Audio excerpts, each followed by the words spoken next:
عشناها بنودعك بدموع العين.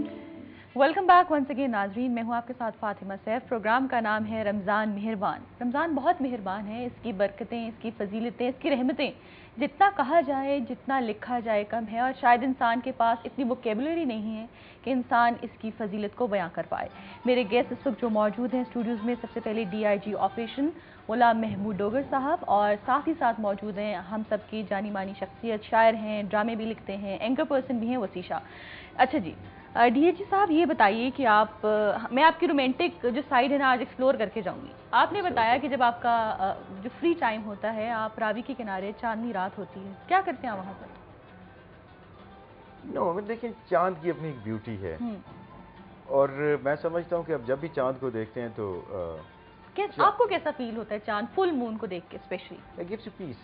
اچھا، پیس لگتا ہے. gives you peace of mind. اور جو چاند میں دھبے ہیں وہ نہیں، وہ دیکھیں نا اس کی جو آپس میں امیلگمیشن جو ہے، جو اس کی جو برائٹ سائڈ ہے اور جو دھبے ہیں اس میں، دیٹ از بیسکلی جو بلینڈنگ ان کی آپس میں ہوئی ہے. This is more like our life. We have dark spots and then we have the bright times in our life, and then how they blend together. تو مجھے تو اس طرح سے لگتا ہے کہ جیسے like that's like a complete that gives you a complete picture of your life.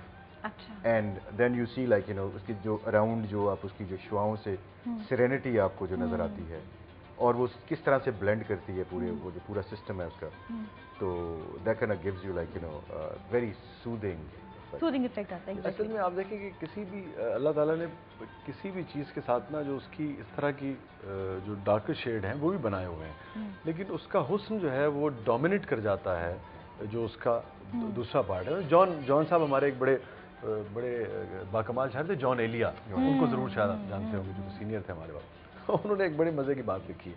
بہت ہی ڈفرینٹ آدمی تھے، بہت ہی ڈفرینٹ پرسنالٹی تھی ان کی. تو کہنے لگے میں کبھی کسی حسینہ کو دیکھتا ہوں تو مجھے آپ یہ دیکھیے کہ کبھی اس کو دیکھتے ہوئے آپ کو، جان صاحب نے چونکہ لکھا ہے میں اس لیے شیئر کر رہا ہوں، کہنے لگے آپ کو یہ خیال نہیں آتا کہ اس کے پیٹ میں انتڑیاں بھی ہوں گی. تو اگر آپ یہ سوچنا شروع کر دیں تو آپ کہاں پہنچیں، آپ کی محبت ختم ہو جائے. اچھا، ویسے محبت سے مجھے یاد آیا آپ شاعر ہیں، آپ کی شاعری میں اتنا کچھ رومانس ہے اور نوجوان نسل تو آپ پہ فدا ہے. کنگن کی بات ہوتی ہے، آپ کی بات نہ ہو، اور پاگل لڑکی کی بات ہوتی ہے، کسی پاگل لڑکی کو دیکھیں تو آپ کی یاد نہ آئے، کیسے ممکن ہے؟ اچھا یہ بتائیے کبھی محبت ہوئی آپ کو؟ محبت کے بغیر اب یہ والی محبت نہیں، میں اسپیسیفک محبت کی بات کر رہی ہوں. دیکھیں ہمارا تو شاعر کا تو کام ہی نہیں، آپ ہمارے نہیں، اپنا بتائیں مجھے. میرا تو شعر ہے نا، تو میری پہلی محبت تو نہیں ہو لیکن میں نے چاہا ہے تمہیں پہلی محبت کی طرح. تو میں تو خیر بار بار محبت کا قائل نہیں ہوں. محبت کرتے ہیں آپ؟ نہیں، میں بار بار محبت کا قائل نہیں ہوں. فراز کا شعر ہے نا، ہم تو محبت میں بھی توحید کے قائل ہیں. فراز ایک ہی شخص کو محبوب بنا رکھا ہے. تو لیکن یہ ہے کہ محبت کی، بالکل کی. اچھا، تو محبت پائی، پھر ملی؟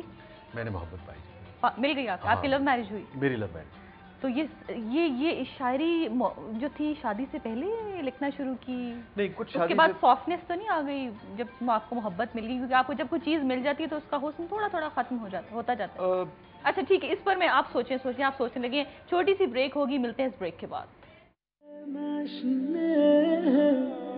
بنودعك بدموع العين.